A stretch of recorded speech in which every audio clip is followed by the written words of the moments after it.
Bonsoir à tous, bienvenue à notre rencontre École du Sabbat annexe. J'espère que vous avez passé une bonne journée sous le regard béni de Dieu et que c'est toujours avec plaisir que nous nous retrouvons pour étudier la parole de Dieu. Donc, je souhaite à tous une cordiale et chaleureuse bienvenue. Que le Seigneur vous bénisse et que chacun puisse tirer une bonne leçon de cette étude de cette semaine. Donc, pour commencer notre programme, nous allons chanter avec Carole au numéro 90 du Hymne et louange. Bienvenue à Carole. Bonsoir à tous, j'espère que vous avez passé une excellente journée sur le... Excusez-moi. Bonsoir à tous, j'espère que vous avez passé une excellente journée sous le regard de Dieu. Nous allons chanter ensemble le numéro affiché à l'écran. Tu m'as lavé de mon péché. On y va. Tu m'as lavé de mon péché en t'immolant pour moi. Tu m'as pour toujours attaché à toi, mon divin roi. Mais dans ta grâce infinie, viens poursuivre ton œuvre en moi. Et que tout, oui, que tout plie en mon âme devant toi. Telle un roseau, telle une fleur au souffle des zéphyrs. Docile et simple que mon cœur se plie à tes désirs. Jésus lui-même a dû fouler le douloureux chemin. Et moi pourrais-je reculer ou repousser sa main? Viens dans ta grâce infinie, achever ton œuvre en moi, et que tout, oui, que tout plie en mon âme devant toi. Et si la faute tu peux briser ceux qui s'opposent à toi, à tout prix seul tu dois régner, ô divin maître en moi. Tu connais mon cœur insoumis et sa ténacité. Tu connais tous mes ennemis et leur habileté. Viens dans ta grâce infinie, achever ton œuvre en moi, et que tout, oui, que tout plie en mon âme devant toi. Fais-moi chérir ta volonté, fais que tout mon plaisir et toute ma félicité soit toujours t'obéir. Merci à tous. À tout à l'heure. Merci à Carole. Maintenant, nous allons prier, incliner la tête pour avoir un moment pour prier. Seigneur Dieu, nous te remercions de cette opportunité que nous permet d'être à nouveau pour pouvoir étudier ta parole. Nous voulons te remercier pour cette journée que tu as permis que nous puissions passer sur la bénie. Tu nous as protégés de tout danger et tout mal et tu as permis que nous puissions arriver à ce moment. Nous voulons avoir une pensée pour toutes les mères pour ce jour de ces fêtes, des fêtes des mères, et que tu sois avec chaque parent et qu'ils continuent à accomplir fidèlement leur mission vis-à-vis de leurs enfants et que les enfants puissent toujours apporter cet amour vis-à-vis des parents. Merci pour tout ça pour nous. Nous plaçons ce moment d'étude entre tes mains. Permets que ton Saint-Esprit soit présent et que chacun qui écoutera ces paroles puissent être vraiment fortifiées dans ces temps difficiles. Merci pour tout ce pour nous. T'avons prié ton fils d'abord. Amen. Maintenant, nous allons passer au bulletin. Nous sommes toujours dans la division interaméricaine et nous aurons le bulletin avec Carole pour le magnifique récit du jour. Carole, c'est à toi. Nous voilà à nouveau au Mexique cette semaine et nous allons voir l'histoire de Angel Haro qui a 43 ans. L'intitulé du bulletin est « Boom ». Avec des jumelles, Angel, âgée de 21 ans à l'époque, a balayé un paysage de sable aride avec des cactus et des arbustes dans l'État de Chihuahua au Mexique. Boum, a-t-on entendu. Angel a vu des soldats tirer de l'artillerie lourde. Même si les soldats et leur artillerie étaient à 7 km, l'explosion a retenti à travers le désert. Angel a suivi la traînée de fumée blanche qui montrait la trajectoire de vol de l'obus. Dieu a-t-il prié silencieusement? S'il te plaît, fais-le exploser. Quelques instants plus tard, boum! L'obus a explosé en une boule de feu et de fumée en frappant le sol, détruisant tout dans un rayon d'1 kilomètre. Angel poussa un soupir de soulagement. Les 2 soldats qui regardaient à ses côtés étaient également soulagés. Leur travail consistait à s'assurer que chaque obus explose. Aucun obus non explosé ne pouvait être laissé sur le champ de tir lorsque leur unité militaire de 60 soldats retournerait à sa base de Mexico à la fin des 15 jours d'exercice. C'était le dernier jour de l'exercice. Le lendemain matin, les soldats monteraient à bord d'un train militaire pour le voyage de 7 jours vers la base. Angel était heureux à l'idée de retourner à la base. Il obtiendrait la permission de rentrer chez lui et de rendre visite à sa maman. Il se souvenait de la Bible que sa mère lui avait donnée. Il lisait des histoires sur Jésus il lisait des histoires de Jésus tous les soirs avant de s'endormir. Et chaque fois qu'il rentrait des exercices militaires, il lisait ces histoires. Il savait que sa mère priait pour lui depuis qu'elle s'était jointe à l'église adventiste du 7e jour 5 ans plus tôt. Maintenant, il priait en regardant les obus exploser. Boum! Plus de fumée blanche est montée dans le ciel. Mon Dieu, fais-le exploser. Angel a de nouveau prié. Silence. Le front d'Angel se plissa d'inquiétude. Ses 2 compagnons jurèrent avec colère. Le trio devrait retrouver l'obus non explosé et le détruire. 2 heures plus tard, les exercices de la journée se sont terminés. Angel et ses 2 compagnons se sont mis à la recherche de l'obus métallique non explosé de 15 kilos. En marchant dans la zone d'explosion, Angel a vu des lapins et des coyotes tués par les explosions d'autres obus. Le voici, a crié soudain un soldat. Il est enterré dans le sable mou. Les soldats ont élevé un tas de broussailles sèches et de bois sur l'obus.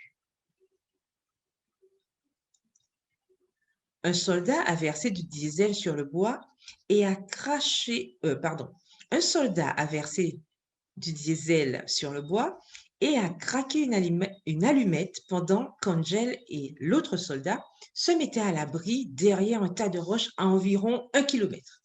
Peu de temps après, le 3e soldat les a rejoints. Puis ils ont attendu 5 minutes, 10 minutes, 15 minutes ont passé. Mon Dieu, fais-le exploser, a imploré Angel. 20 minutes, boum! Les soldats ont regardé autour du tas de pierres laissées par cette explosion. Une épaisse fumée blanche remplissait l'air. Lorsque la fumée s'est dissipée 10 minutes plus tard, les soldats se sont rendus sur le site de l'explosion pour éteindre sur le site le petit incendie provoqué par l'obus. Ils souriaient et riaient, sachant que leur délicate mission avait été couronnée de... Ils souriaient et criaient et riaient. Je reprends. Ils souriaient et riaient, sachant que leur délicate mission avait été couronnée de succès et qu'ils allaient bientôt rentrer chez eux. Boum! Immédiatement, Angel s'est jeté à terre. Il ne s'était jamais senti aussi effrayé de sa vie. « Mon Dieu, protège-nous, a-t-il prié. « Garde-nous en sécurité, protège-nous. » C'était inexplicable. L'inimaginable s'était produit. L'obus avait explosé une seconde fois. Après quelques minutes, les soldats se sont levés et se sont examinés. Personne n'avait aucune égratignure. Il s'était tenu à seulement 7 mètres de l'obus lorsqu'il avait explosé. Les soldats se sont jetés dans les bras les uns des autres dans une joyeuse étreinte. Puis ils se sont agenouillés avec respect dans le sable. « Merci, mon Dieu, pour ta protection et pour notre sécurité », a répété Angel à maintes reprises. Ce jour-là, la vie d'Angel a changé. Il a commencé à écouter quand sa mère parlait de Jésus. Il a lu attentivement des études bibliques et des livres d'Ellen G. White que sa mère envoyait à la base militaire.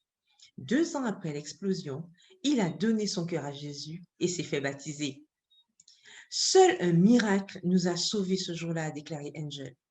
Habituellement, les obus n'explosent pas 2 fois. C'est définitivement la main de Dieu qui nous a protégés. Je suis convaincue que Dieu avait un plan pour moi. Aujourd'hui, Angel a 43 ans et travaille en tant que chef de la sécurité et du contrôle de la qualité à l'hôpital Southeast, un établissement de l'Église adventiste du 7e jour à Villahermosa, au Mexique. Merci pour votre offrande du 13e sabbat du premier trimestre 2018 qui a aidé l'hôpital à s'agrandir avec une nouvelle aile. Et dans la rubrique culturelle du jour, nous apprenons que selon le recensement de 2010, 83% de la population du Mexique est catholique romaine, avec 10% d'autres chrétiens, 0,2% d'autres religions, 5% sans religion et 3% non spécifiés. L'espagnol est la langue nationale officielle du Mexique et elle est parlée par la majorité de la population.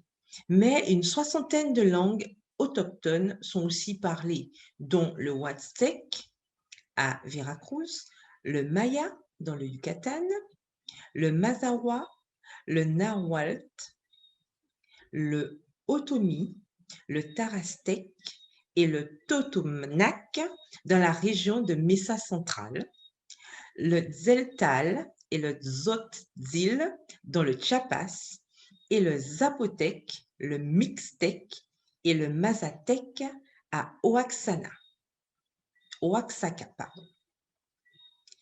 Le sport le plus populaire au Mexique est le football. Le Mexique a accueilli la Coupe du monde de football de 1970 à 1986 et la ville de Mexico a accueilli les 2 Jeux olympiques d'été en 1968. Pardon, je reprends. La ville de Mexico a accueilli les Jeux olympiques d'été en 1968. Le Mexique a un riche héritage indigène et a été profondément affecté par plusieurs siècles de domination espagnole. Aujourd'hui, la plupart des Mexicains sont des métis, un mélange de sang indigène et espagnol. Ainsi se termine notre récit de ce soir. Prions pour les chrétiens de cette région et ceux qui n'ont pas encore entendu parler de Jésus, afin que l'Éternel permette que d'autres se joignent à son peuple. Que l'Éternel vous bénisse. Bonne soirée à tous. Merci, Carole, pour ce magnifique récit. Donc, nous allons passer à la partie la plus importante de notre leçon, de cette semaine, de notre réunion. Donc, ce soir, nous parlerons de la leçon numéro 10, la nouvelle alliance. La semaine dernière, nous avons vu le signe de l'alliance qui est le sabbat. Et il est important que nous puissions vraiment nous approprier ces promesses de l'Éternel qu'il nous fait constamment, chaque jour, et avoir cette certitude que les leçons que nous recevons chaque jour sont là pour nous édifier. En ce temps difficile, il est important que nous puissions prendre le temps d'étudier la parole de Dieu constamment, régulièrement, même si nous avons certaines difficultés, mais surtout continuer à étudier car cela nous donnera la force de pouvoir tenir ferme. Donc, cette semaine, comme je le disais, nous voyons la leçon 10, la nouvelle alliance. Et cette semaine, notre problématique, les questions à lesquelles nous devons réfléchir sont: quels sont les parallèles entre l'ancienne et la nouvelle alliance? Quel est le rôle de la loi dans l'alliance? Avec qui les alliances ont-elles été conclues? Que veut dire le livre des Hébreux par une meilleure alliance? Hébreux 8, verset 6. Quelle est la relation entre l'alliance et le sanctuaire céleste? La nouvelle alliance est une révélation plus grande, plus complète et excellente du plan de la rédemption. Et ça, nous devons comprendre ceci, que tout ceci englobe est dans le plan de la rédemption. Nous qui y participons par la foi, une foi qui se manifestera dans l'obéissance à une loi écrite dans nos cœurs. La prémisse originelle de l'alliance ne changea pas avec le temps. Et ceci est primordial à comprendre, et nous l'avons vu dès le départ dans la leçon 1, que l'alliance ne change pas avec le temps. Chaque fois que l'alliance est offerte, l'humanité, avec sa nature déchue et pécheresse, rompt le contrat. Mais Dieu ne nous abandonne pas. Il nous offre toujours le salut si nous choisissons de l'accepter. Et voilà la clé, je dirais, de la réussite. Il est important de comprendre que c'est l'être humain, chaque homme, chacun de nous qui étudions la parole de Dieu, qui avons un choix à faire à accepter ce plan de salut. Dieu, lui, n'abandonne aucun de ses enfants, mais chacun est libre d'accepter ou de refuser. La balle est dans notre camp. C'est à nous de choisir. Quel sera ton choix? En effet, il n'y avait rien de mal à l'ancienne alliance. Elle a échoué parce que l'ancien Israël ne respectait pas souvent ses conditions. Malheureusement, une forme impitoyable de culte appelée ritualisme barricada le cœur d'Israël. Le problème était toujours du côté humain et non pas de celui de Dieu. Et malheureusement, aujourd'hui, au XXIe siècle, cette situation n'a pas changé. Et il est important de comprendre aujourd'hui quelle est notre façon d'adorer. Est-ce que nous adorons sincèrement ou est-ce que c'est un rituel, c'est devenu une habitude? Est-ce que je viens au temple, à l'église, adorer sincèrement ou est-ce que c'est un club où je viens sabbat après sabbat juste pour me détendre, me soulager, entendre une parole et recommencer mes petites habitudes de la semaine? Il est important de savoir aujourd'hui, au XXIe siècle, là où je me trouve, quelle est ma position? Est-ce que c'est un rituel? Est-ce que pour moi l'église est un club? Ou est-ce que c'est vraiment une rencontre avec Dieu et une rencontre qui se prépare chaque jour durant la semaine? Voici les jours viennent. C'est à partir de ce contexte que Jérémie, le prophète des Lamentations, était amené par l'Esprit à jeter les bases des dispositions et de la fonctionnalité de la nouvelle alliance. La loi divine devait être gravée dans la cathédrale du cœur. Et aujourd'hui, c'est ce qui est vraiment important. La loi divine doit être gravée dans le cœur de chacun d'entre nous. Chacun d'entre nous qui ont accepté Christ, cette loi doit être gravée dans la cathédrale de nos cœurs. Un sacrificateur de la nouvelle alliance serait présenté et il fonctionnerait à la place du sacrificateur lévite. Les services du sanctuaire terrestre seraient remplacés par l'activité messianique et rédemptrice d'une meilleure alliance. Et il est important aujourd'hui que cette œuvre entre dans le cœur de chacun d'entre nous.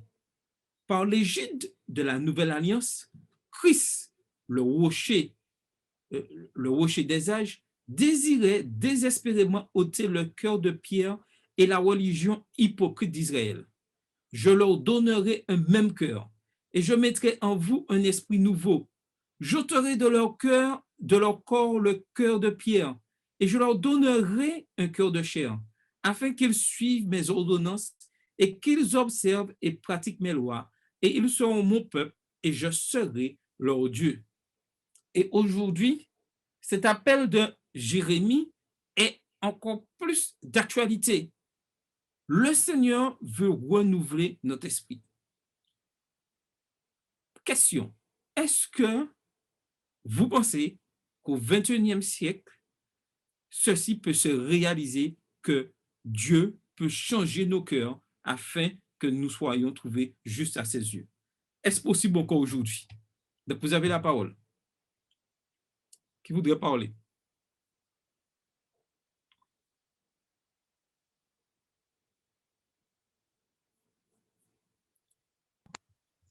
Ben moi, je dirais que oui, je pense que c'est possible. Tant qu'il y a de la vie, il y a de l'espoir. Donc, Jésus n'étant pas revenu, je pense qu'il est possible pour nous de pouvoir avoir ce cœur nouveau qu'il nous demande, à condition, bien sûr, de nous laisser changer par lui, puisqu'il ne va jamais nous forcer à changer, ça c'est sûr.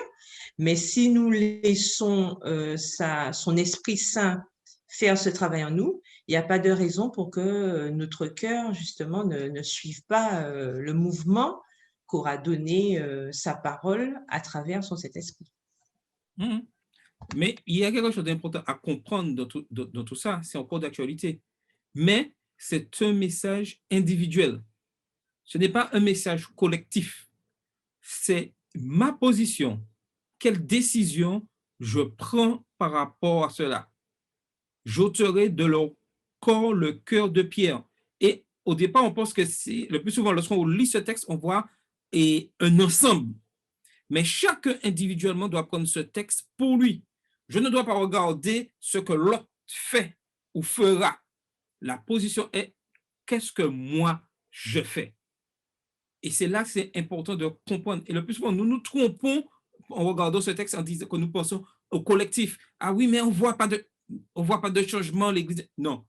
Qu'est-ce que moi je fais afin que ce changement se réalise, ce que Dieu désire se réalise en moi? Et c'est là la question. N'attendons pas le collectif. Soyons individuellement prendre la décision que Dieu retire en nous ce cœur de pierre pour mettre un cœur de chair. Le Messie établit un contraste net entre la religion hypocrite et la religion qui vient du cœur. Et malheureusement, aujourd'hui, n'oublions pas que nous vivons dans un monde où le bien et le mal règnent. Et aussi dans l'Église, ce combat continue. Et il y aura toujours cette hypocrisie au sein de l'Église. Mais, comme je le disais tout à l'heure, moi, quelle est ma position? Est-ce que j'ai une religion hypocrite ou est-ce que j'ai je vis une religion qui vient du cœur? Serait-ce peut-être la raison pour laquelle Christ réprimanda le leadership ecclésiastique baigné dans un formalisme impitoyable. Hypocrite, Ésaïe a bien prophétisé sur vous quand il a dit « Ce peuple m'honore des lèvres, mais son cœur est éloigné de moi. C'est en vain qu'il m'honore en enseignant des préceptes qui sont des commandements d'hommes. » Ayant appelé à lui la foule, il lui dit « Écoutez et comprenez. » Et aujourd'hui, Dieu dit la même chose à son peuple. Écoutez et comprenez. Chacun a une décision à prendre. Chacun a un rôle à jouer. La balle est dans notre camp. C'est à nous de prendre la bonne décision et de vivre une vie chrétienne pleine de joie, remplie d'amour, fidèle à la parole de Dieu et continuons à aller toujours de l'avant. Si quelqu'un voudrait ajouter quelque chose, avant que je continue, ou s'il y a une question, posez une question, tout est clair? Donc, je continue. Ancienne et nouvelle alliance. L'alliance du Sinaï n'était pas une alliance d'œuvre. Dans Exode 5, les versets 22 et 23, la question de Moïse était posée sous la forme d'une enquête cosmique unique qui cherchait à connaître la puissance, les qualités et le caractère de Yahvé. Et on va prendre le temps de lire ce texte-là. Exode 5, les versets 22 et 23. S'il y a quelqu'un qui veut lire, sinon je lirai Exode 5, versets 22 et 23. Exode 5, versets 22 et 23. Donc, je vais lire. Oui, vas-y. Aussi. Alors, Moïse retourna vers l'Éternel et dit, « Seigneur, pourquoi tu fais du mal à ce peuple? Pourquoi m'as-tu envoyé? Depuis que je suis allé vers Pharaon pour parler en ton nom, il fait du mal à ce peuple et tu n'as point délivré ton peuple. » On voit déjà que c'est une question vraiment un peu bizarre que Moïse pose à Dieu. La réponse de Dieu révéla le sens de son nom. Plutôt qu'un titre ou d'une désignation, le nom Yahvé indique une relation. Et si tu peux continuer pour nous, et Exode 6, et versets 1 à 8, pour que nous puissions bien comprendre cela. L'Éternel dit à Moïse, « Tu verras maintenant ce que je ferai à Pharaon. Une main puissante le forcera à les laisser aller, une main puissante le forcera à les chasser de son pays. » Dieu parla encore à Moïse et lui dit, « Je suis l'Éternel. Je suis apparu à Abraham, à Isaac et à Jacob comme le Dieu Tout-Puissant, mais je n'ai pas été connu d'eux sous mon nom, l'Éternel. J'ai aussi établi mon alliance avec eux pour leur donner le pays de Canaan, le pays de leur pèlerinage dans lequel ils ont séjourné. J'ai entendu les gémissements des enfants d'Israël que les Égyptiens tiennent dans la servitude et je me suis souvenu de son alliance. C'est pourquoi, dis aux enfants d'Israël, je suis l'Éternel, je vous affranchirai des travaux dont vous chargent les Égyptiens, je vous délivrerai de leur servitude et je vous sauverai à bras étendus et par de grands jugements. OK. Donc, Dieu se désigne et se fait connaître au peuple. Connaître la signification de l'Éternel, c'est savoir ce qu'il peut faire pour Israël. Ils entendirent le nom de Yahvé et ils firent preuve de foi en faisant confiance à ce qu'il pouvait faire pour eux en tant que leur Dieu. Dans Exode, l'alliance est basée sur deux motivations possibles. La première concernait la question de savoir si Israël, de sa propre force, ferait ce que Dieu dit. Et la seconde portait sur la question de savoir si Israël obéirait aux obligations de l'alliance au moyen de la foi par la grâce donnée avec miséricorde par l'Éternel, je suis.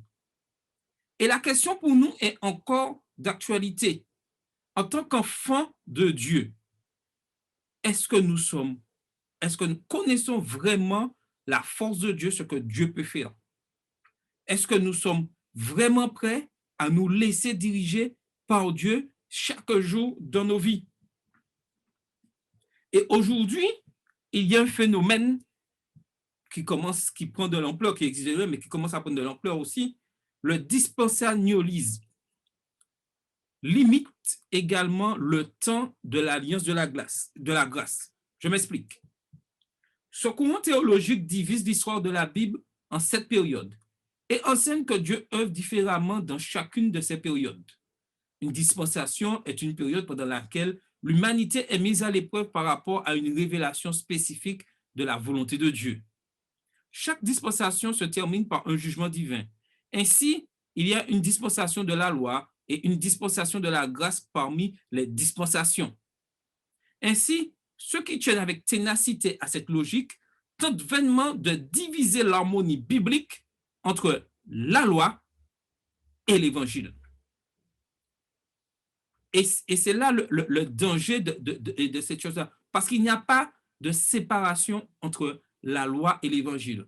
Et si je fais cette séparation, cela veut dire que je mets en doute ce que Dieu fait, ce que Dieu peut faire. Et c'est là, c'est très important. La loi et l'évangile vont ensemble. Et aujourd'hui, l'ennemi de nos âmes cherche par tous les moyens à nous déstabiliser, à faire comprendre, oui, la loi, on peut la mettre de côté, c'est l'évangile, Christ est amour, mais il n'y a pas d'amour sans loi. Donc, est-ce que quelqu'un voudrait ajouter quelque chose? Ou poser une question? S'il y a une question, est-ce que tout est clair? D'ajouter quelque chose, c'est bon? OK. Donc, je continue. Une meilleure alliance. La nouvelle alliance fonctionne mieux que l'ancienne alliance pour le peuple de Dieu. Contrairement à l'ancienne alliance d'Israël, Christ fait 3 promesses fondamentales de Dieu. Premièrement, il intériorise la loi morale de Dieu dans le cœur de son peuple. Deuxièmement, il individualise la connaissance salvatrice de Dieu afin que chaque Israélite, sans exception, ait une relation personnelle et immédiate avec Dieu. Hébreux 8, verset 11. Et troisièmement, il pardonne les péchés du peuple et ne se souviendra plus de leurs péchés. Hébreux 8, verset 12.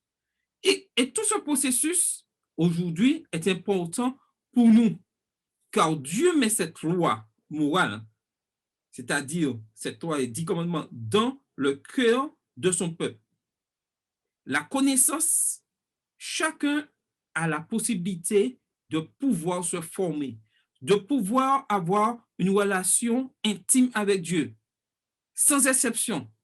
Nous n'avons pas besoin d'intermédiaires pour recevoir le pardon de Dieu, pour demander le pardon et pour recevoir son Saint-Esprit. Nous n'avons pas besoin d'intermédiaire. Nous allons directement à Christ. Et troisièmement, nous avons cette certitude que Dieu nous pardonne, que nos péchés sont pleinement pardonnés et il ne se souvient plus de nos péchés. Et cet aspect est très important. Cet aspect il ne se souviendra plus de leurs péchés. Et aujourd'hui, il est important, en tant qu'enfants de Dieu, que nous ayons cette certitude, lorsque nous avons confessé nos péchés, lorsque nous avons demandé pardon à Dieu, que nos péchés sont vraiment pardonnés. Et quiconque reviendrait vers nous, nous dire, tu as fait telle chose, nous devons avoir cette certitude que nous sommes pleinement pardonnés par le sang de Jésus-Christ. Et aujourd'hui, c'est quelque chose de très important. Chaque chrétien, chaque adventiste du 7e jour, vraiment fondé sur la parole de Dieu, doit avoir cette certitude, ces 3 éléments en lui, que Dieu est toujours auprès de ses enfants et ne les abandonne jamais. Alors, est-ce que quelqu'un voudrait ajouter quelque chose? Tout est clair? Oui, vas-y, Odile. Oui, je voudrais dire que tu as dit tout à l'heure qu'on ne doit pas avoir d'intermédiaire entre Dieu et nous, c'est-à-dire qu'une fois qu'on a reconnu nos péchés, qu'on va à Dieu et on lui confesse ses péchés et il nous pardonne. Et pourquoi, justement, en sens inverse, il nous faut toujours avoir un intermédiaire lorsque lorsque nous devons aller justement vers l'autre pour lui demander pardon. Ça devrait être de même, nous allons à Christ, nous devons aussi aller vers l'autre et lui demander pardon sans pour cela avoir un intermédiaire. Tout à fait. Donc, voilà. Je suis tout à fait d'accord. Et, voilà. je complète ta réflexion. Lorsque Dieu nous demande d'aller demander pardon à quelqu'un, nous devons aller directement. Directement, je n'ai pas besoin de passer par X, Y, ni le pasteur, ni l'ancien. Voilà. Directement vers cette personne et demander pardon. Voilà. Donc, voilà. Donc, ça prouve que, voilà, ça prouve que dans un sens qu'on n'a pas compris justement la notion du pardon, puisque normalement, ça doit être automatique. J'ai dit du mal, j'ai un problème avec mon prochain, tout de suite, je vais lui demander pardon, tout de suite, je confesse mes péchés à Dieu. Donc, ça doit être automatique. Il ne doit pas avoir d'arrêt ni de pause. Tout à fait. Et c'est ce que la parole de Dieu nous dit. Si tu vois ton frère à pécher, tu vas le voir directement. Voilà. Si tu sais quand tu vas t'emmener ton offrande et que tu as un problème avec ton frère, va te réconcilier avec ton frère. À aucun moment, on voit apparaître notion d'une tierce personne qui vient faire une conciliation. Tout à fait, tout à fait.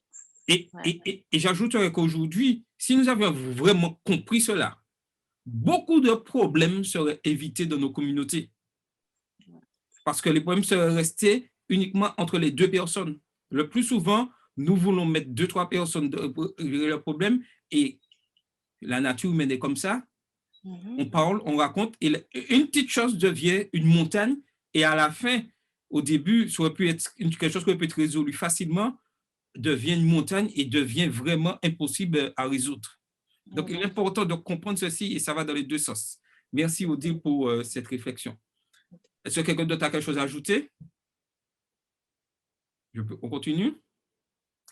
Alors, selon Hébreux 8 et les chapitres 8 à 12, l'Église de Jésus représente le véritable accomplissement de la nouvelle alliance prédite par Jérémie. Loin d'être une abrogation de la nouvelle alliance d'Israël, c'est plutôt une marque et une garantie de la consommation finale de la nouvelle alliance. Lorsque de vrais Israélites de tous âges se joindront au souper de mariage de l'agneau dans la Nouvelle Jérusalem, Matthieu 8, versets 11 et 12, 25-34, Apocalypse 19, verset 9, Apocalypse 21, verset 1 à 5. Donc, voilà le but de la mission. Le sacrificateur de la nouvelle alliance.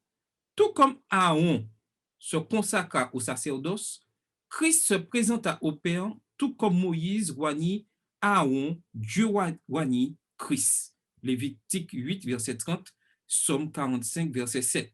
Et la semaine prochaine, nous allons plus développer cet élément.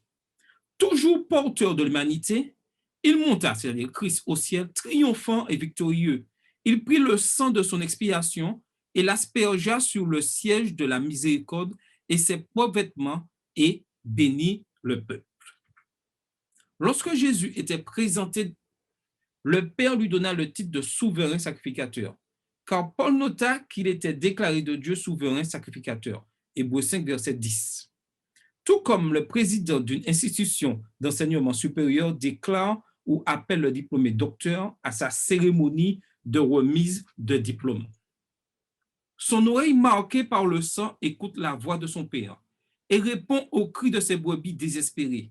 L'esprit en hâte, sa main ensanglantée par les clous, œuvre pour le royaume de son Père. L'esprit dirigé, ses pieds brisés laissent des traces pourpres afin que nous puissions retrouver notre chemin vers la gloire, l'esprit éclairé. Avant de poursuivre, j'aimerais savoir si quelqu'un qui pourrait avoir une idée que vraiment, qu'est-ce qui représente pour cette personne le fait de savoir cette démarche que Christ va opérer, qu'est-ce que cela apporte à chacun de nous en tant que chrétiens adventistes du 7e jour, étudiants de la parole de Dieu? Qu'est-ce que cela nous apporte? Alors, je reprends la question.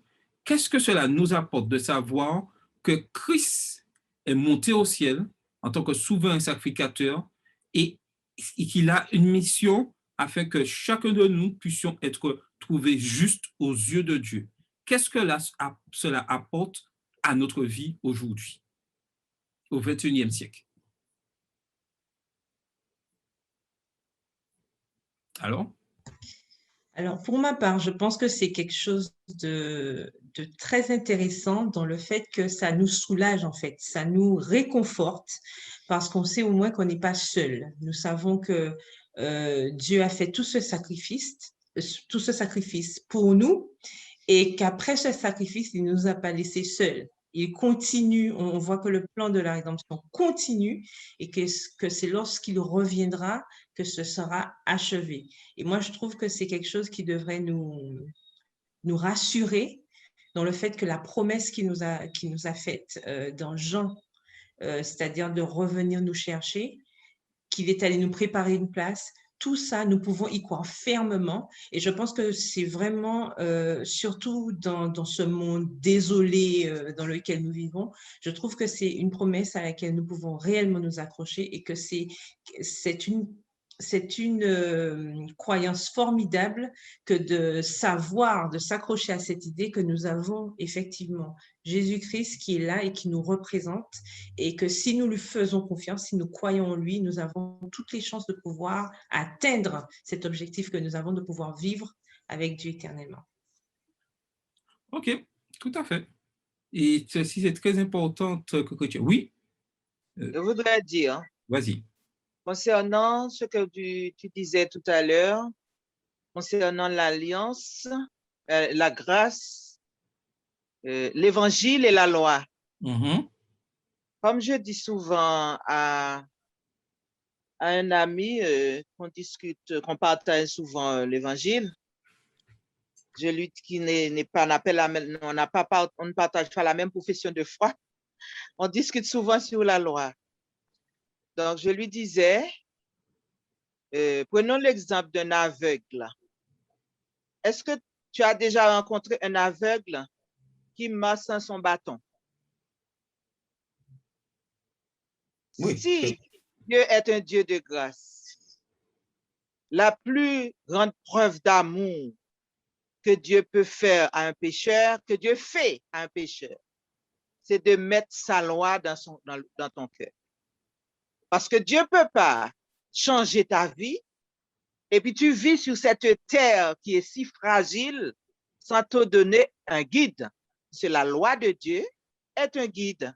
Il y a beaucoup de gens malheureusement qui te disent je suis sous la grâce, Jésus m'a sauvé. Donc, telle congrégation, par exemple, et spécialement la congrégation adventiste est sous la loi, moi je ne suis pas sous la loi. Parce qu'on discute souvent, je dis à mon ami, Dieu va te guider un jour à comprendre sa parole. Parce que tu ne peux pas dire à une congrégation, nous ne sommes pas sous la loi, et nous sommes sous la grâce. Mais on ne peut pas comprendre ça, puisque toi, enfin, je lui dis souvent que, en fait, tu es plus que sous la loi, puisque est-ce que tu voles? Est-ce que tu mens? Qu'est-ce qui te fait comprendre que tu ne dois pas mentir? Hein? D'où vient cette puissance qui t'empêche de mentir à ton prochain, de faire du mal à ton prochain? Ça fait de la loi. Alors donc, c'est une joie pour nous de savoir que Dieu a manifesté son grand amour pour nous en nous donnant sa loi et nous fait grâce de transformer nos vies. OK? Et puis, comme tu viens de dire, Carole vient de dire, que c'est une joie pour nous de savoir que Dieu ne nous abandonne pas. Hein? Il est le sacrificateur excellent qui intercède pour nous. Donc, ça nous encourage, ça nous emmène à aller de l'avant nous disons chaque jour, Seigneur, si je tombe, je sais que tu es là pour me relever. Alors, c'est ce que je voulais dire. Alors, nous devons garder cette espérance en nous que Dieu ne nous abandonne jamais. C'est ce que je voulais dire. Tout à fait. Dieu ne nous abandonne jamais. Nous devons avoir cette certitude. Et c'est ce qui, je dirais, le complément en plus par rapport, je dirais, à l'ancienne alliance, cette nouvelle alliance. On pourrait dire que cette nouvelle alliance nous appelle à être vraiment pratiques dans ce que nous faisons. C'est-à-dire que nous connaissons, nous avons cette connaissance, mais nous devons vraiment vivre ce que nous apprenons, ce que nous vivons. Je ne peux pas dire que je suis Dieu, que Dieu m'a gracié, et puis avoir toujours un comportement mauvais vis-à-vis de mon prochain, colporter de mauvaises choses sur mon prochain. Il faut qu'aujourd'hui, que nous soyons pratiques. Mais comme je le disais au départ, n'oublions pas que nous vivons dans un monde où règne le bien et le mal, et qu'il y aura toujours des personnes disposées, malheureusement, à faire toujours le mal, même enveloppées, je dirais, d'un habit de bien. C'est ça qu'on appelle l'hypocrisie. Malheureusement, ceci va toujours exister. Mais nous ne devons pas regarder à cela. Je dois regarder à ma situation. Est-ce que je suis vraiment sous la grâce, tout en respectant la loi, sous la grâce de Dieu? Et un enfant, lorsqu'on me regarde, on voit quelqu'un qui a décidé, qui est rempli et pleinement pardonné par le sang de Jésus-Christ. Et c'est ça l'élément de cette nouvelle alliance. Ce petit plus, ça existe toujours, mais ce petit plus qui devrait être en chacun d'entre nous, adventistes du 7e jour du 21e siècle. J'aimerais que nous ayons cette réflexion qui va nous permettre durant toute cette semaine de bien réfléchir à mieux comprendre la leçon. Quelle que soit la manière dont l'ancien Israël est tombé dans le légalisme, en particulier à l'époque de Christ, la religion donnée par Yahvé n'a jamais été légaliste. Dès l'Éden, elle était toujours présentée comme la grâce de Dieu offerte à ceux qui l'accepteraient, y compris en ces termes. En choisissant d'accepter et de s'abandonner à la grâce de Dieu, les gens entraient dans une relation d'alliance avec Dieu. Et c'est ça l'important, cette relation d'alliance avec Dieu. Et lorsque je suis dans cette alliance, il y a une phrase qu'on ne doit pas entendre, le plus souvent on entend des fois, qui cherchent à se justifier. C'est ma relation avec Dieu, c'est moi. Non, il n'y a pas moi qui décide ma relation avec Dieu. Il y a une relation unique avec Dieu. Et chaque enfant de Dieu entre dans cette relation. Il n'y a pas une relation individuelle, autant d'hommes qu'il y a sur cette terre, il y a autant de relations avec Dieu. Non. Il y a une relation unique que chaque chrétien, chaque personne qui a décidé de suivre la voie que Christ entre dans cette relation. Il n'y a pas ma relation avec Dieu. Et ça, nous devons comprendre ceci, que nous avons une image, un exemple à donner dans tout ce que nous faisons. Y aurait-il une question avant de poursuivre, passer aux questions de réflexion? Oui, Charles, est-ce que tu peux reprendre parce que quand tu dis il n'y a pas de ma relation avec Dieu, nous devons quand même avoir nous avons une relation personnelle avec Dieu. Chacun a une relation personnelle, la façon que tu vis ta relation avec Dieu, la façon que tu passes par des expériences avec ton Dieu, ce n'est peut-être pas la même chose pour moi. La façon que tu avances avec ton Dieu, moi, j'avance à mon rythme. Chacun a une foi différente. Alors, moi, je n'ai pas très bien compris quand tu dis qu'il y a une relation unique avec... OK. Est-ce que tu peux réexpliquer? Oui, on va t'expliquer. Avant qu'il n'explique, à la limite, moi, ce que je comprends par là, c'est que, et je suis d'accord dans un sens, c'est-à-dire qu'on a quand même une base commune. On a une base commune. Souvent, les gens utilisent cette phrase, c'est ma relation avec Dieu, pour justifier la bêtise. J'ai fait quelque chose qui n'était pas bien, on est venu me voir pour me dire, écoute, bon, ça n'a pas trop été, ça, voilà, il faudrait que tu revoies telle ou telle attitude ou bien telle parole. Et puis, c'est moi avec mon Dieu. c'est ma relation avec Dieu. En général, on utilise toujours cette phrase-là, on l'entend toujours dans ce contexte-là. On ne l'entend jamais dans un contexte positif ou peut-être tel cheminement, ou comme tu disais tout à l'heure, Odile, bon, moi, j'ai déjà compris telle et telle chose, donc je suis déjà un petit peu plus avancé. C'est jamais dans ce contexte-là. C'est toujours pour justifier la bêtise. Et je suis d'accord quand on dit que en tant que chrétien, d'autant plus adventiste du 7e jour, nous avons un exemple à donner. Nous avons un message, nous avons quelque chose à démontrer aux autres et il nous faut être différents. Et c'est souvent dans la différence que ça nous pose problème. On a du mal à être différent parce qu'on pense que c'est en ressemblant à tout le monde qu'on va attirer les autres à Christ. Or, dans tous les exemples que nous avons vus dans la Bible, et même lorsque Jésus était sur terre, on voit bien qu'il y a toujours cette mise à part. Quand il a appelé les apôtres, ils ont été mis à part. Quand il a appelé, enfin, les disciples, ils ont été mis à part. Après, il y a eu les apôtres, etc. Et donc, on voit qu'il y a toujours cette démarche de mise à côté, c'est-à-dire de marquer cette différence. Et c'est dans ce sens-là que je comprends la phrase de Charles tout à l'heure, c'est-à-dire que nous avons une base commune. Bien que nous puissions être sur le même chemin, nous avons la même destination, nous avons certainement des épreuves différentes, mais nous avons cette même base. Nous avons cet amour pour Dieu, nous avons cet objectif qui est d'aller au ciel, et nous avons la loi de Dieu aussi, qui est là pour nous éclairer, comme un guide, comme un code. Et ce code-là, justement, doit être un code commun. Et souvent, on se rend compte que certains veulent aménager le code comme ils veulent. Je prends un exemple simple. Au feu orange, on nous dit qu'il faut déjà ralentir, voire stopper pour préparer le feu rouge qui arrive. Eh bien, d'autres vont dire, non, non, au feu orange, je passe très vite parce que le feu rouge, je ne veux pas m'arrêter. Donc, c'est ça, en fait. Il faut comprendre que la loi de Dieu est là pour tous. Elle est commune et nous devons la respecter. On ne doit pas arranger la parole de Dieu selon notre manière de voir. Et souvent, c'est ce qui arrive. Alors, je ne sais pas si Charles veut compléter. Non, c'est bien ça, mais et c'est bien que Odile ait fait et intervenu. C'est vrai, quand je parle de cette relation, c'est-à-dire le plus souvent, dans ce terme négatif, on utilise les choses. Mais je voudrais ajouter quelque chose, et c'est vrai que ça fera débat, mais nous devons réfléchir dans ce processus de cette nouvelle alliance, où, en tant qu'adventiste du 7e jour, on a tendance à vouloir ressembler au monde. Je parle des bijoux, je parle du maquillage, je parle des ongles qu'on met très longs, etc. Et ça, nous devons vraiment réfléchir à quelle image je donne. Quelle image? Et ça, c'est une réflexion personnelle.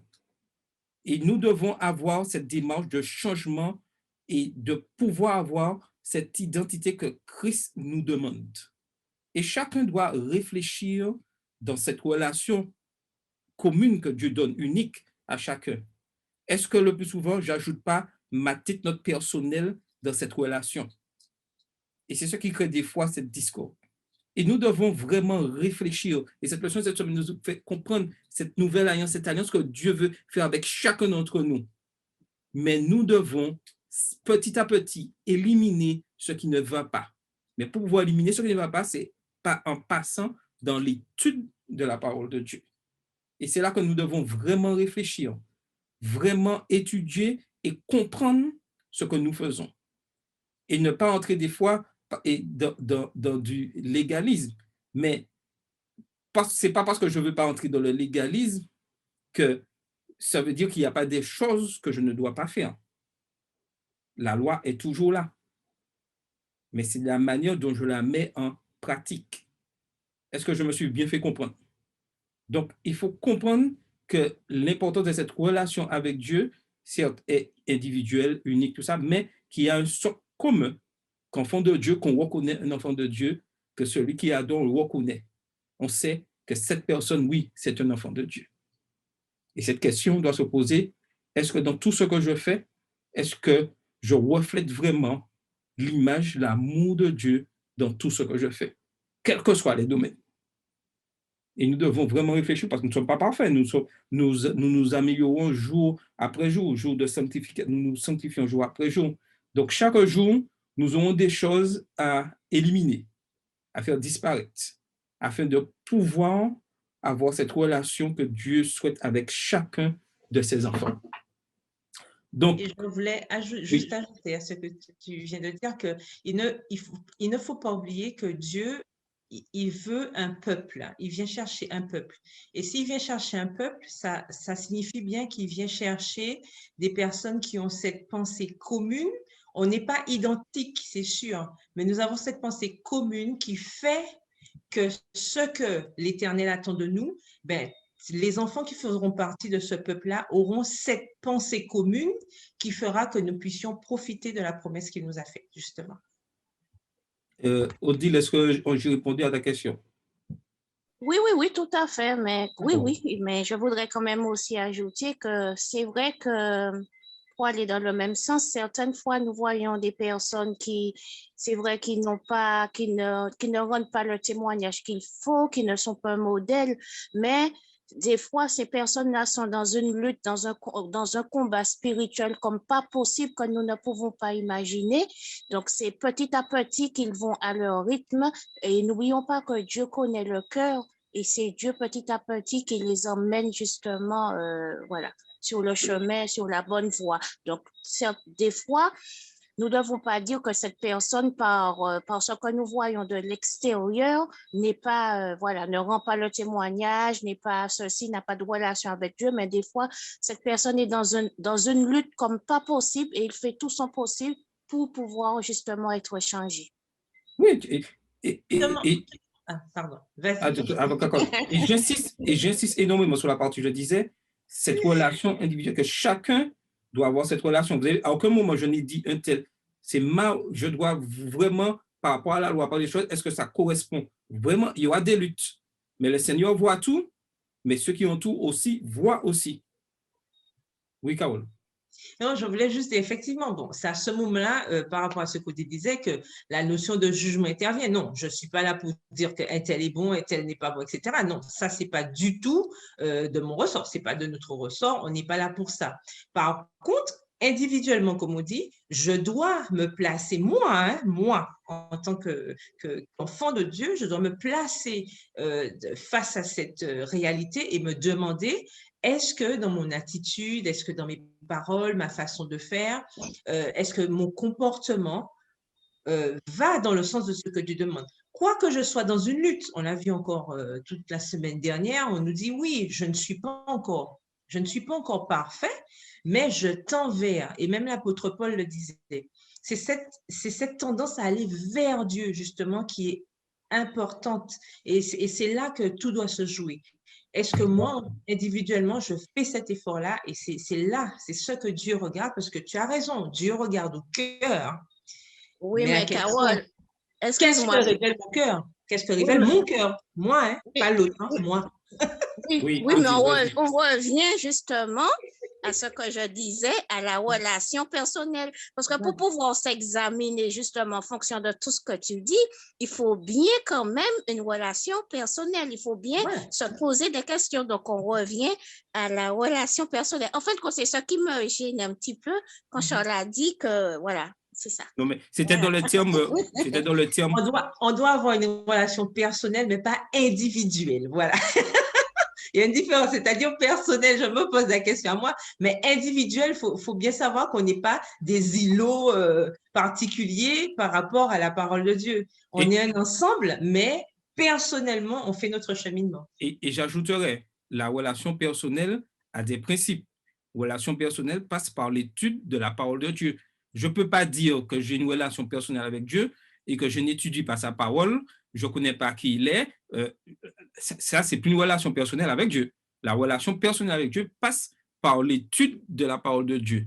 Et une transformation automatiquement se réalisera et on remportera les victoires sur nos erreurs seront remportées par cette relation personnelle. OK?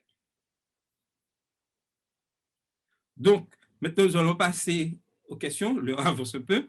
Alors, en raison de la tendance humaine, Israël brisait continuellement sa relation avec Dieu.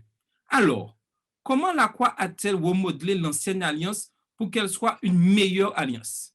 Quels étaient les avantages de la nouvelle alliance par rapport à l'ancienne? Expliquez comment il pourrait y avoir un danger de prendre la grâce pour acquise en vertu de la nouvelle alliance. Et c'est vrai que lorsqu'on regarde du temps d'Israël, lorsqu'on commettait une erreur, lorsqu'on regarde l'histoire de la Bible dans l'Ancien Testament, des hommes étaient frappés immédiatement. Aujourd'hui, est-ce qu'on voit la même chose? Donc, c'est vrai qu'on pourrait croire que la grâce, sur le fait d'être sous la grâce, c'est quelque chose de vraiment plus facile, mais c'est la même alliance. Et Dieu use vraiment de patience vis-à-vis de nous. Mais tôt ou tard, le même jugement que Dieu appliquait sur le peuple d'Israël de manière immédiate sera appliqué envers ceux qui ont décidé de rejeter sa parole. Et ça ne changera pas. Et il est important de comprendre cela. Parce que dans la notion de grâce, il y a aussi un jugement pour ceux qui n'acceptent pas cette grâce-là. Et ça, ce jugement est toujours placé, est toujours là dans l'alliance. Et c'est Dieu seul qui juge et qui décide. Mais chacun aura eu sa chance de prendre la décision. Chacun aura fait son choix de manière libre et chacun devra vivre selon les conséquences de son choix. Compte tenu de la tendance qu'ont les gens à rompre continuellement leur part du marché, pourquoi pensez-vous que l'histoire révèle que Dieu approche encore et encore l'humanité dans une tentative d'entrer dans une relation d'alliance avec nous? Qu'est-ce qu'une telle persistance nous dit sur l'amour de Dieu pour nous? Et c'est vrai que Dieu insiste, jour après jour, il insiste. Et en ce 21e siècle, où nous sommes vraiment à la fin des temps, Dieu insiste encore beaucoup plus. On le voit, il y a beaucoup de campagnes d'évangélisation, des messages, des âmes se donnent à Christ. On voit que vraiment quelque chose se passe. Est-ce que moi, individuellement, j'ai accepté cette grâce de Dieu et je suis prêt à répandre cet amour? Parce que lorsque j'ai reçu cette grâce, lorsque j'ai cet amour de Dieu, je ne reste pas là tranquillement attendre que Christ revienne. J'annonce qu'il revient bientôt. Et voilà la partie active que nous devons avoir. Lorsque j'ai compris ce que Dieu me demande dans cette relation, je deviens un élément actif, annonçant, souhaitant, puisque je deviens un enfant de Dieu, j'ai une mission, je souhaite que tous entrent dans ce schéma-là, dans l'amour de Dieu. Donc, je suis actif, j'annonce l'évangile. Et malheureusement, et c'est ça qui est notre problème aujourd'hui, et c'est ce que le problème du peuple d'Israël, nous gardons ça pour nous et nous ne sommes pas des éléments actifs qui annoncent que Christ revient. C'est ce que Dieu nous demande aujourd'hui, être des éléments actifs. Pourquoi devrions-nous aujourd'hui, avec la connaissance de Christ et de son sacrifice, être plus fidèles à Dieu que ne l'étaient les gens d'autrefois? C'est-à-dire, ayant reçu la merveilleuse révélation du caractère de Dieu tel qu'il fut révélé en Jésus, ce qu'ils n'ont pas eu, du moins pas aussi clairement que nous l'avons. Nous devrions être encore plus fidèles qu'ils ne l'étaient. Qu'est-ce que vous pensez de ça? Est-ce que nous devrions être encore plus fidèles que ceux du passé? Je dirais que ceux du passé, pas très loin de nos aînés des années 60, 70, 80, 90.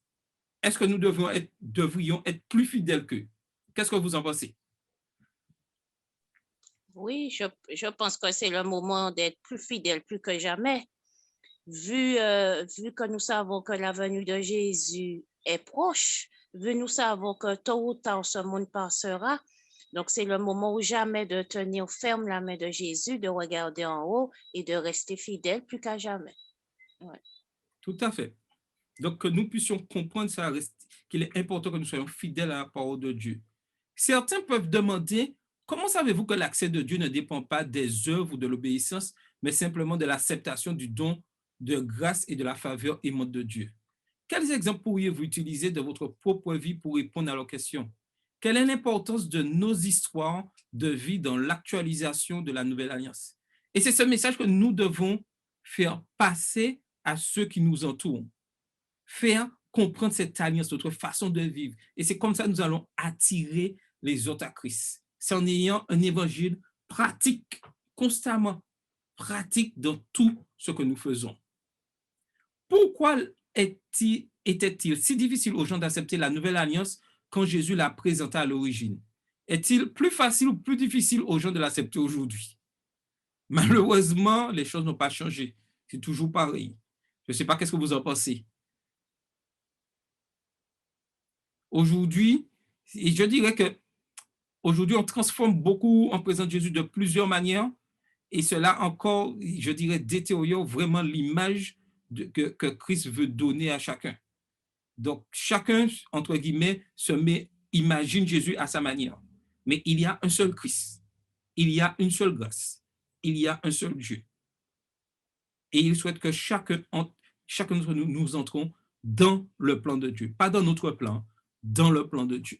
Oui, Mais je pense aussi que les gens ont un peu de mal à comprendre que la relation avec Dieu implique aussi des sacrifices, implique des contraintes. Et ça, je pense que c'est ça qui rend un petit peu compliqué les choses parce qu'on n'a pas toujours envie de délaisser certaines manies ou certaines habitudes qu'on a. Et je pense que c'est ça qui rend un petit peu difficile l'acceptation de cette nouvelle alliance parce que il faut faire des choix et il faut faire parfois des choix drastiques que tous ne sont pas prêts à faire. Et je complète, quand on regarde la période de Jésus, ce que tu dis, beaucoup en voyaient, quand Jésus est venu, ils attendaient un roi qui puisse vraiment détruire les Romains. Ils ne cherchaient pas une grâce, un amour, soit sauvé. Non, ils voulaient que ça soit immédiat. Et c'est ça qui rend les choses difficiles. Que nous avons, c'est cette espérance que nous avons. Ce n'est pas sous cette terre que nous attendons un changement, un changement des choses. Non, nous avons une espérance. Christ revient bientôt. Et nous devons avoir constamment ceci à l'esprit. Et pour terminer, je vais vous laisser avec ces questions pour une application dans nos vies chrétiennes. Par mon baptême, j'ai fait alliance avec Dieu. Mais quelle alliance? L'engagement à l'obéissance scrupuleuse de la loi ou la demande d'une conscience purifiée par Dieu? Nous devons réfléchir à tout ça pendant la semaine. Comment la loi peut-elle être écrite dans le cœur? Le pardon de Dieu m'est-il acquis gratuitement ou me faut-il obéir pour être en règle avec Dieu?